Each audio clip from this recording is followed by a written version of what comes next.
ಈಗ ಹೊಸ ತೆರಿಗೆಗಳನ್ನು ಹುಡುಕ್ತಾ ಇದ್ದಾರೆ. ನನಗೆ ಪೆಟ್ರೋಲು, ಡೀಸೆಲ್ಲು, ಎಣ್ಣೆ, ಸಿಗರೇಟ್ ಈ ಥರದ್ದು ಏನಾದರೂ ಹುಡುಕ್ತಾರೆ. ಮನೆ ತೆರಿಗೆ ಎಲ್ಲ ರೈಸ್ ಮಾಡಿಬಿಟ್ಟಿದೆ.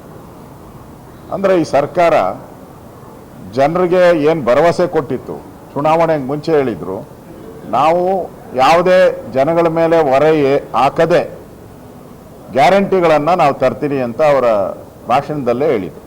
ಆದರೆ ತೆರಿಗೆಗಳ ಭಾರದಿಂದ ಸಿದ್ದರಾಮಯ್ಯ ಒಬ್ಬರೇ ನನಗನ್ಸ್ತತೆ ಅವರ ಅವಧಿ ಮುಗಿಯೋದ್ರೊಳಗಡೆ 6 ಲಕ್ಷ ಕೋಟಿ ಸಾಲ ಮಾಡ್ತಾರೆ.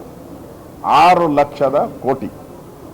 ನಮ್ಮ ಆರ್ಥಿಕ ಶಿಸ್ತೇನಿದೆ 3 ಒಳಗಡೆ ಇರಬೇಕು. 2 ವರ್ಷದಿಂದನೇ ಅದು ದಾಟ್ಬಿಟ್ಟಿದೆ. 3 ದಾಟ್ಬಿಟ್ಟು ಆಚೆ ಹೊರಟೋಗಿದೆ. ಮ್ಯಾನೇಜ್ ಮಾಡ್ತಾ ಇದ್ದಾರೆ. ಸರ್ಕಸ್. ಈ ಕಣ್ಕಟ್ಟು ವಿದ್ಯೆ ಅಂತಾರಲ್ಲ, ಈ ಕಣ್ಕಟ್ಟು ವಿದ್ಯೆ ಸಿದ್ದರಾಮಯ್ಯನವರ ಈ ಕಣ್ಕಟ್ಟು ವಿದ್ಯೆ ಇದು. ಆ ಕಣ್ಕಟ್ಟು ವಿದ್ಯೆಯಿಂದ ಆ ಒಂದು ಆದಾಯವನ್ನು ಜಾಸ್ತಿ ಮಾಡಿ ಇಲ್ಲದೇ ಇರೋವಂಥ ಆದಾಯವನ್ನು ಸೃಷ್ಟಿ ಮಾಡಿ ನಮ್ಮದು ಆರ್ಥಿಕ ಶಿಸ್ತನ್ನು ಕಾಪಾಡಿದಿರಿ ಅಂತ ತೋರಿಸೋವಂಥ ಕೆಲಸವನ್ನು ಈ ಬಾರಿನೂ ಮಾಡ್ತಾರೆ. ಹಿಂದೆ 2 ವರ್ಷದಿಂದ 3ಕ್ಕೆ ಬಂದ್ಬಿಟ್ಟಿತ್ತು. ಹೋದ ವರ್ಷ 2.95 ತೋರಿಸಿದ್ದಾರೆ. ಈ ವರ್ಷನೂ ಕೂಡ ಇಲ್ಲದೇ ಇರೋ ಆದಾಯನ ಸೃಷ್ಟಿ ಮಾಡಿ ನಾವು ಆರ್ಥಿಕ ಶಿಸ್ತನ್ನು ಕಾಪಾಡಿದೆ ಅಂತ ತೋರಿಸ್ತಾ ಇದ್ದಾರೆ. ನಾನು ಇಡೀ ರಾಜ್ಯದ ಯಾರ್ಯಾರು ಮುಖ್ಯಮಂತ್ರಿಗಳಾಗಿದ್ದಾರೆ ಇದುವರೆಗೂ 12-13 ಜನ ಮುಖ್ಯಮಂತ್ರಿಗಳು ಆಗೋಗಿದ್ದಾರೆ. ಅವರೆಲ್ಲ ಎಷ್ಟು ಸಾಲ ಮಾಡಿದ್ರೋ ಸಿದ್ದರಾಮಯ್ಯ ಒಬ್ಬರೇ ಅಷ್ಟು ಸಾಲ ಮಾಡಿದ್ದಾರೆ. ಆ ಕೀರ್ತಿನೂ ಅಂದರೆ ಸಿದ್ದರಾಮಯ್ಯ ಸಾಲದ ರಾಮಯ್ಯ. ಬಡ್ಜೆಟ್ ಬಂದಾಗ ಜನಗಳಿಗೆ ಹೊರೆಯಾಗದ ಬಡ್ಜೆಟನ್ನು ಕೊಡಬೇಕು. ಆದಾಯ ಸೃಷ್ಟಿಯನ್ನು ಮಾಡಬೇಕು. ಆದಾಯದ ಮೂಲಗಳನ್ನು ಜಾಸ್ತಿ ಮಾಡಿ ಜನಕ್ಕೆ ಹೊರೆಯಾಗದ ರೀತಿಯಾಗಿ ರಾಜ್ಯವನ್ನು ಸಾಲದ ಕೂಪಕ್ಕೆ ತೆಗೆದುಕೊಂಡು ಹೋಗದೇ ಇರೋವಂಥ ಜಾಣ್ಮೆಯನ್ನು ಮಾಡಬೇಕು. ಅದನ್ನು ಆ ಜಾಣ್ಮೆಯ ಫೈನಾನ್ಸ್ ಮಿನಿಸ್ಟ್ರು ಅನ್ನೋದು. ಪರಿಣಿತಿಯ ಫೈನಾನ್ಸ್ ಮಿನಿಸ್ಟರ್, ಜ್ಞಾನದ ಫೈನಾನ್ಸ್ ಮಿನಿಸ್ಟರ್ ಅಂತೀವಿ. ಆದರೆ ಸಾಲ ಮಾಡಿ ಸರ್ಕಾರ ನಡೆಸೋಕ್ಕೆ ನೀನೇ ಬೇಕಾ? ನಮ್ಮೂರಲ್ಲಿ ಗುಡ್ಡೆ ವ್ಯಾಪಾರ ಮಾಡ್ತಾರೆ. ಏನು ರಸ್ತೆಯಲ್ಲಿ ತರಕಾರಿ ಇಟ್ಕೊಂಡು ಗುಡ್ಡೆ ತರಕಾರಿ ವ್ಯಾಪಾರ ಮಾಡ್ತಾರೆ. ಅವ್ರು ಬೇಕಾದ್ರೂ ಮಾಡ್ತಾರೆ. ಸಾಲ ಮಾಡಿ ನಡೆಸೋ ಅಂತ ಹೇಳಿದ್ರೆ ಅವರೇ ಮಾಡ್ತಾರೆ. ಅದಕ್ಕೆ ಸಿದ್ದರಾಮಯ್ಯ ಯಾಕೆ ಬೇಕು? ಸಾಲ ಮಾಡಿ ಸರ್ಕಾರ ನಡೆಸೋಕ್ಕೆ ಏನು ಹೊಸ ವಿದ್ಯೆ ಏನು ಬೇಕು ನಿನಗೆ? ರಸ್ತೆಯಲ್ಲಿ ಕೂತ್ಕೊಂಡಿರೋ ಫುಟ್ಪಾತ್ ವ್ಯಾಪಾರಿನೂ ಕೂಡ ಮಾಡ್ತಾನೆ.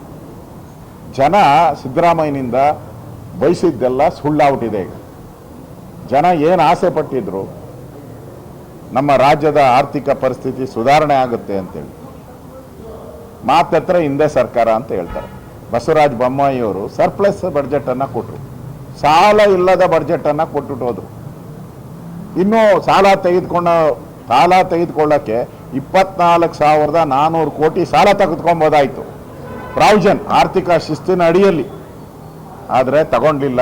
ಜನಗಳ ತಲೆ ಮೇಲೆ ಹೊರೆ ಬರೋದು ಬೇಡ ಅಂಥೇಳಿ.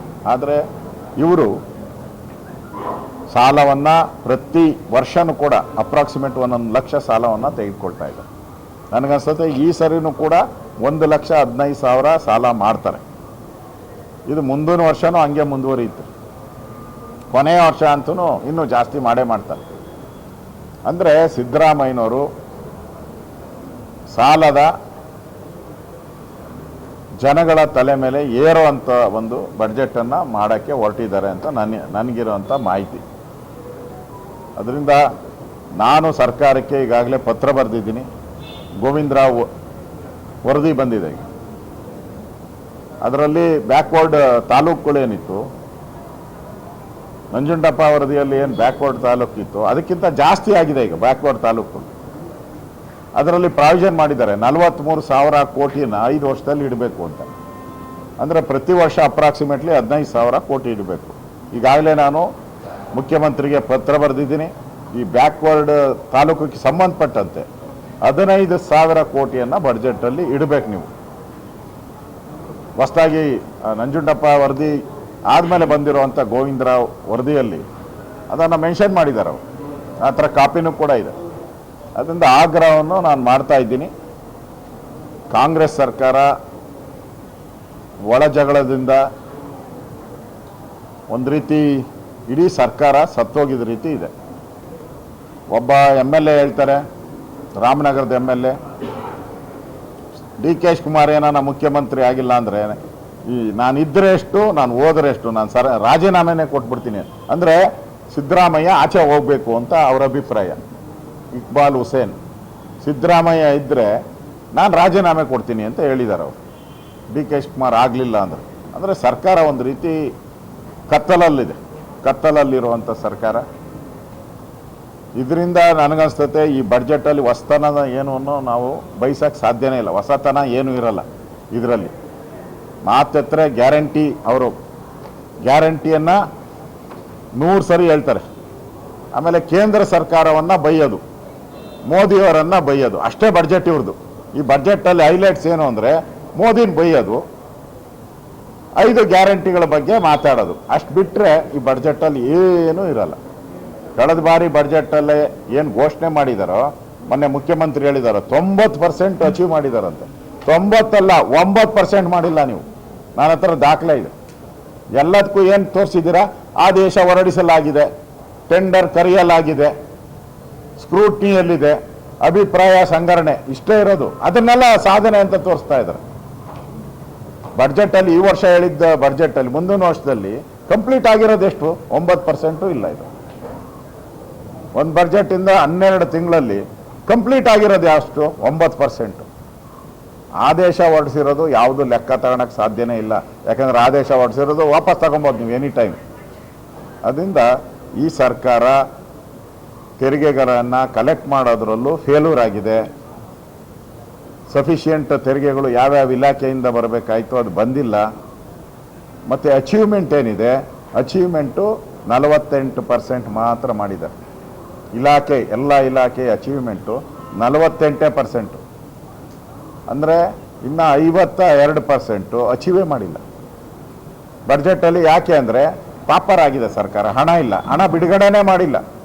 ಕೆಲವು ಇಲಾಖೆಗೆ ಏನು ಬಡ್ಜೆಟಲ್ಲಿ ಘೋಷಣೆ ಮಾಡಿದ್ರು ಅದರಲ್ಲಿ 40% ಹಣನ ಬಿಡುಗಡೆನೇ ಮಾಡಿಲ್ಲ. ಇನ್ನು ಖರ್ಚು ಮಾಡೋದು ಇಲ್ಲಿಂದ ಬಂತು. ಆದ್ದರಿಂದ ಈ ಬಡ್ಜೆಟ್ ಏನು ಸಿದ್ದರಾಮಯ್ಯನವರು ಮಂಡಿಸೋಕ್ಕೆ ಹೊರಟಿದ್ದಾರೆ, ನನಗನ್ಸ್ತತೆ ಇದು ಓನ್ಲಿ ಕೇಂದ್ರ ಸರ್ಕಾರವನ್ನು